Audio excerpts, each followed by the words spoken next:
In a geopolitical landscape already stretched to its breaking point, the Persian Gulf suddenly becomes the center of a rapidly intensifying strategic storm where military briefings, intelligence leaks, and high level contingency planning converge into a single unsettling narrative. The possibility that a final phase strike doctrine is being actively prepared, not as theory, but as a real operational option designed to end the confrontation in one overwhelming decisive moment. And within this reconstructed scenario, the atmosphere inside top command centers is described as unusually tense because the core idea being debated is not gradual escalation or limited retaliation, but something far more absolute, a compressed, high-intensity campaign intended to collapse an adversary's entire military and command structure before it has time to fully react or reorganize. And at the heart of this concept is a shift in modern warfare thinking, where time itself becomes the primary battlefield, meaning the side that can strike faster, coordinate better across domains, and paralyzed decision-making first gains overwhelming advantage even without prolonged engagement, while satellite networks, reconnaissance aircraft, and naval assets are positioned in patterns that suggest not routine monitoring, but active preparation for multiple contingencies. And intelligence assessments within this narrative allegedly point to a key vulnerability window created by recent repositioning of missile systems, dispersed command centers, and hardened infrastructure deep within mountainous terrain, suggesting that while assets have been moved to avoid detection and range limitations, they may still be vulnerable to synchronized multi-domain strike packages if executed with sufficient speed and coordination. And this forms the conceptual foundation of what planners in this scenario describe as a shock and paralysis model of warfare, where the objective is not to gradually weaken the opponent, but to simultaneously blind radar networks, sever communications, links, disrupt energy distribution, and neutralize command hierarchy in a tightly compressed time frame measured in hours rather than days. And within this framework, advanced weapon systems ranging from long-range stealth bombers to hypersonic glide vehicles capable of extreme velocity and unpredictable flight paths are treated not just as tools of destruction,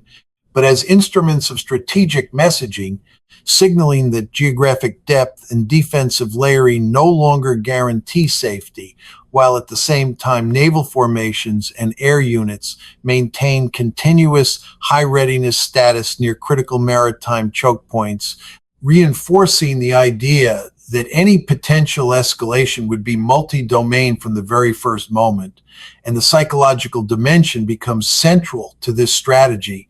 because the intended effect is not only physical disruption, but also cognitive overload at the leadership level, where the speed and simultaneity of events could compress decision-making cycles into reactive crisis response rather than deliberate strategic planning. And as this first scenario unfolds in the narrative, it sets the tone for an even broader set of escalation models that expand from rapid strike doctrine into systemic infrastructure collapse and strategic control of maritime corridors, each layer increasing in complexity, risk, and global consequence, forming a continuum of pressure where the ultimate goal is not prolonged war, but forced resolution under overwhelming and immediate strategic shock. As the strategic picture deepens in this reconstructed scenario, the second operational concept emerges with far greater scope and intensity, shifting from rapid shock strikes into something far more systemic and destabilizing, a coordinated infrastructure collapse strategy designed not merely to damage military capability, but to fracture the entire operational backbone of a state's ability to function. And in this model, the battlefield expands beyond traditional military targets into the networks that sustain national continuity itself, including energy distribution systems, transportation corridors, industrial hubs, and communication infrastructure, all viewed through the lens of interconnected pressure points that, if disrupted in sequence or simultaneously, could generate cascading failures far beyond the initial strike zones. And within this narrative, planners describe a logic of escalation where precision is still central, but the objective is no longer speed alone. It is sustained dislocation of an adversary's ability to coordinate, resupply, and maintain internal cohesion over time. And this creates a far more complex strategic environment where each strike is designed not just to disable a target, but to trigger secondary and tertiary effects across dependent systems, effectively turning infrastructure itself into a battlefield multiplier, while intelligence assessments in this scenario suggest that leadership structures could become increasingly isolated from regional command elements as communications degrade and mobility is restricted, potentially forcing fragmented decision-making under pressure. And at the same time, the psychological dimension intensifies significantly because widespread infrastructure disruption introduces uncertainty, not only within military ranks, but across civilian systems that indirectly support logistical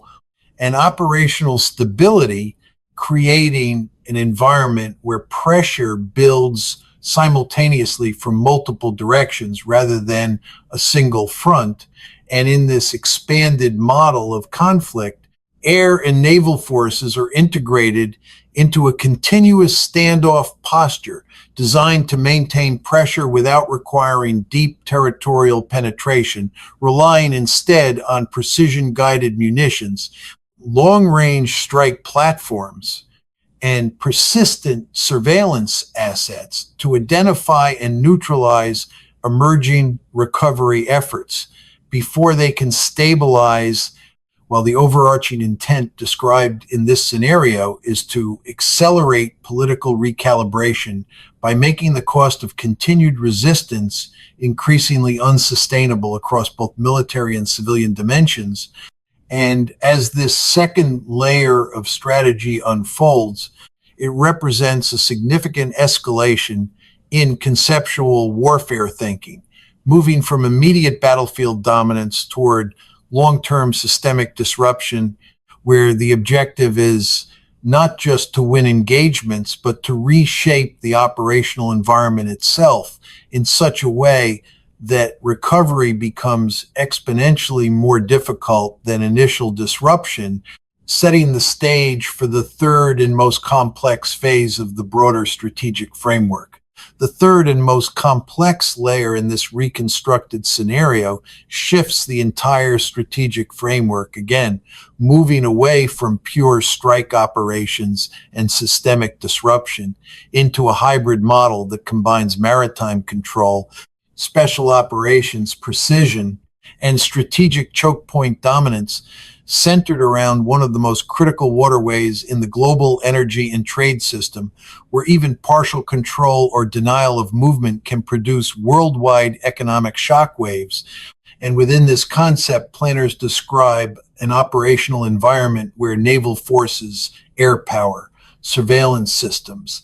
and rapid deployment units operate in tightly integrated coordination to establish what is effectively a controlled maritime corridor, ensuring freedom of navigation while simultaneously denying any hostile attempt to interfere with commercial traffic. And in this narrative, the battlefield is no longer just land or air, but the waterway itself transformed into a contested strategic space where mines, drone swarms, fast attack craft, and electronic warfare systems become the primary tools of disruption,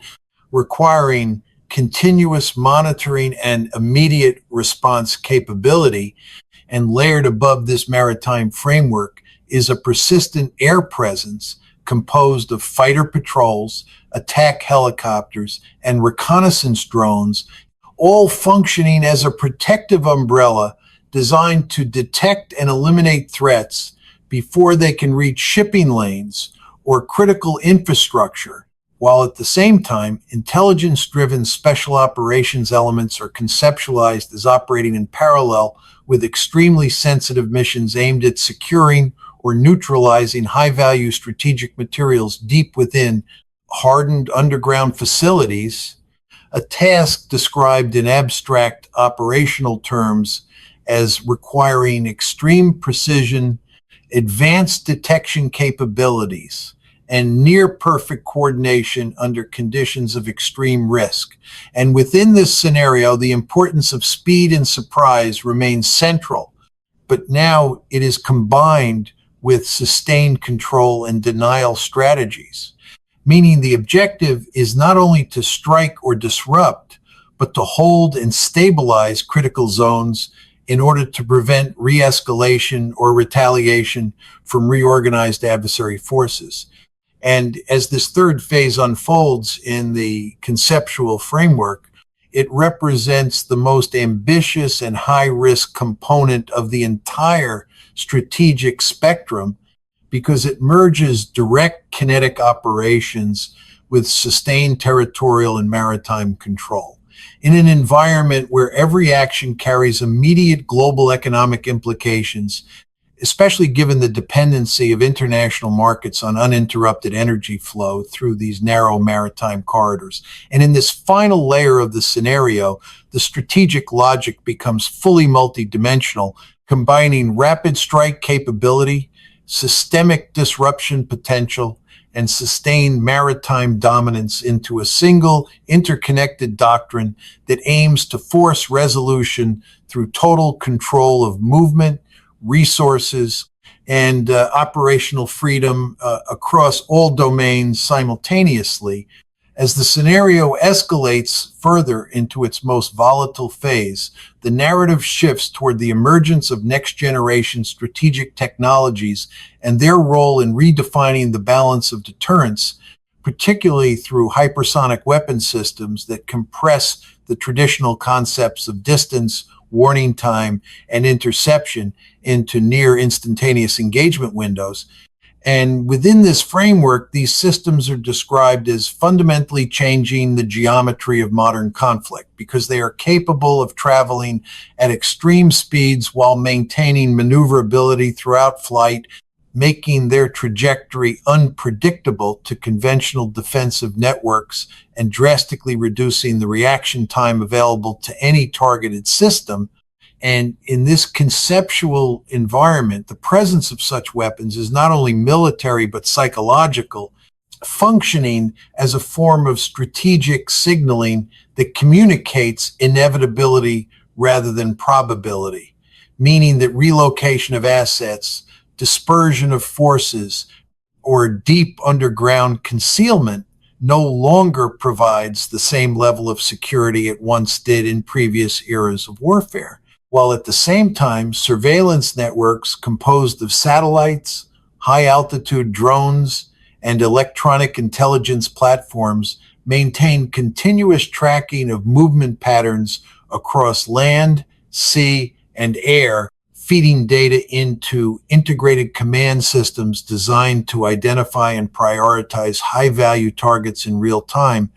And alongside this technological escalation, naval and air formations continue operating in a persistent enforcement posture around critical maritime zones, combining fighter aircraft, rotary wing attack platforms, missile-capable surface vessels, and unmanned reconnaissance systems into a layered security grid intended to ensure uninterrupted commercial flow while simultaneously denying adversarial forces the ability to establish effective control over key choke points. And in this environment, every operational asset becomes part of a larger integrated pressure system where deterrence is maintained not through static defense, but through constant readiness and the ability to project force rapidly across multiple domain, while intelligence analysis in this narrative emphasizes that such capabilities fundamentally alter strategic calculations by reducing the effectiveness of traditional defensive depth and increasing the importance of mobility, concealment, and rapid adaptation. And as this fourth layer unfolds, it reinforces the central theme of the entire scenario, that modern conflict is no longer defined by long campaigns or gradual escalation,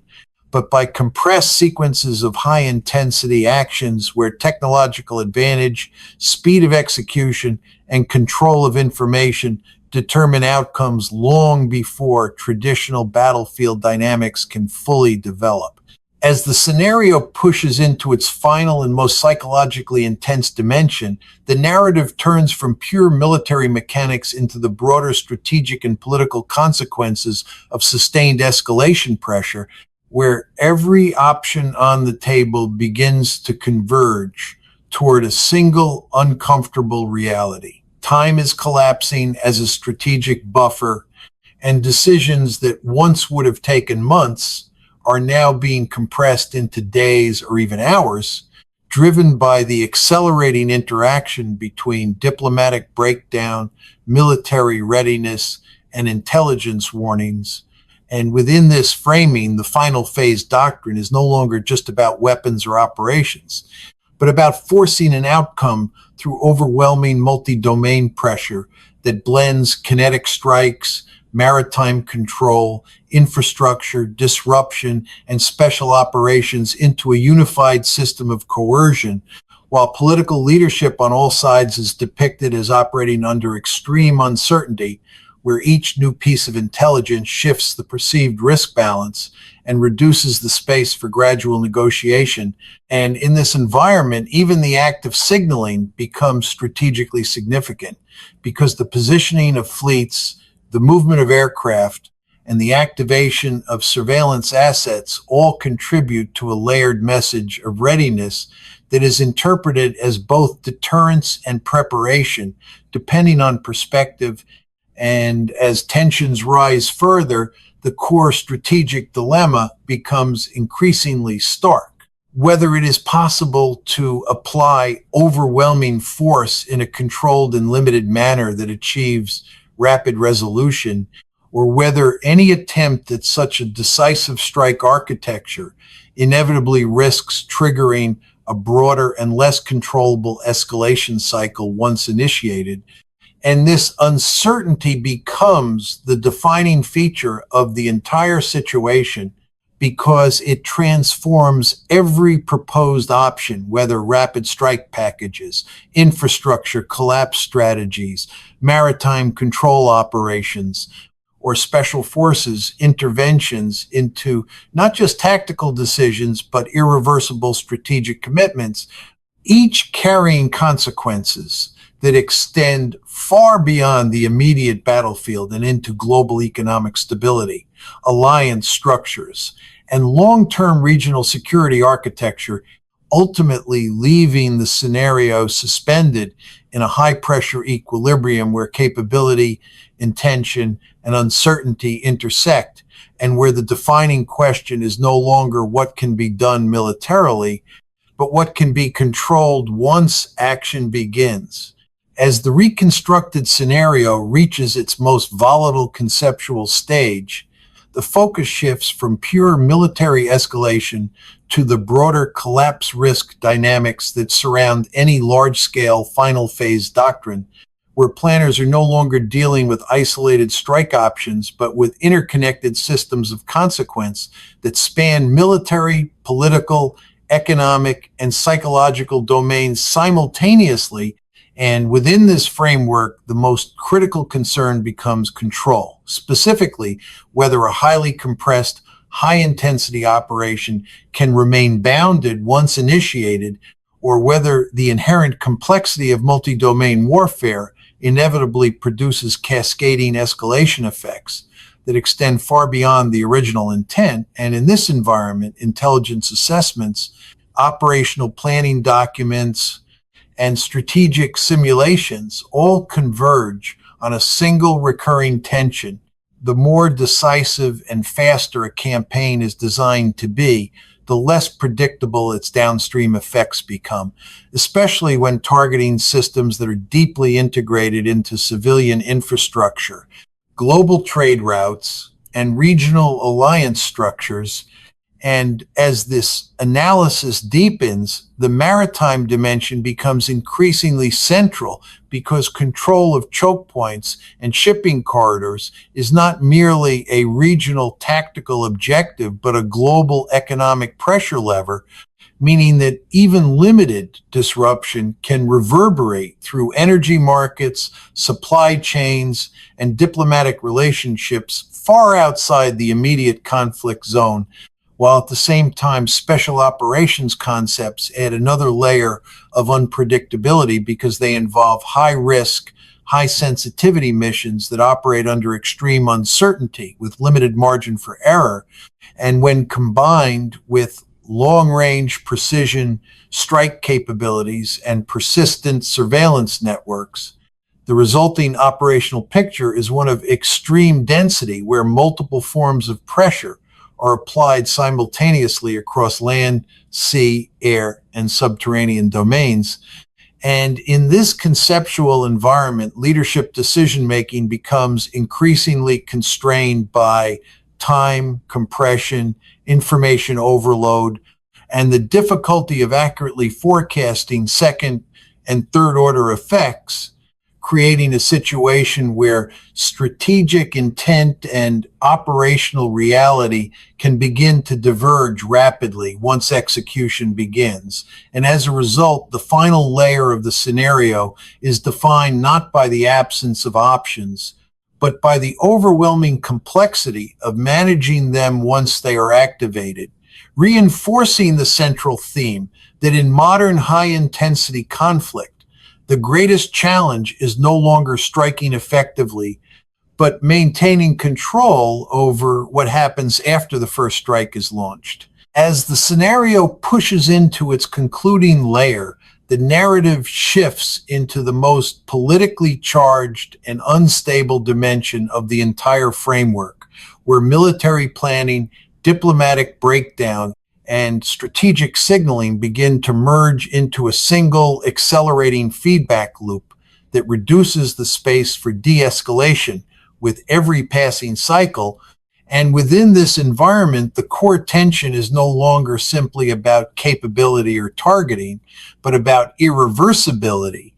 Because once a final phase style operation begins, even in a limited form, the probability of unintended escalation increases dramatically as each side is forced to interpret actions in real time under conditions of incomplete information. And this creates a strategic atmosphere where perception becomes as influential as reality, since movements of naval assets, activation of air patrols, or repositioning of strike platforms are all read, not in isolation, but as part of a larger unfolding intent. And in this reconstructed scenario, intelligence briefings emphasize that decision makers are operating under extreme compression of time, where diplomatic channels are still technically open, but increasingly overshadowed by military readiness cycles that move faster than negotiation frameworks can respond to. And as a result, each day without breakthrough agreement increases reliance on contingency planning that assumes escalation rather than resolution, while simultaneously raising the stakes of misinterpretation between opposing forces. And in this environment, even limited incidents at sea, in the air, or cross-contested infrastructure corridors have the potential